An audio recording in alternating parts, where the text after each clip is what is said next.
একদিন তোমায় মরতে হবে, তুমি ভুলে যেও না। হবে মাটির বিছানা গো তোমার আসল ঠিকানা। জোরে বলেন, হবে মাটির বিছানা গো তোমার। আরেকজন চাচা দিয়েছে 500 টাকা, আল্লাহ তিনার দানকে কবুল করুন। জোরে বলুন আল্লাহ আমিন। একদিন তোমায় মরতে হবে, তুমি ভুলে যেও না। হবে মাটির বিছানা গো তোমার আসল ঠিকানা।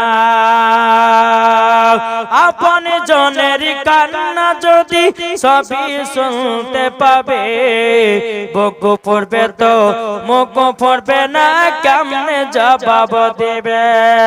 কি করে বুঝাবো তোমায়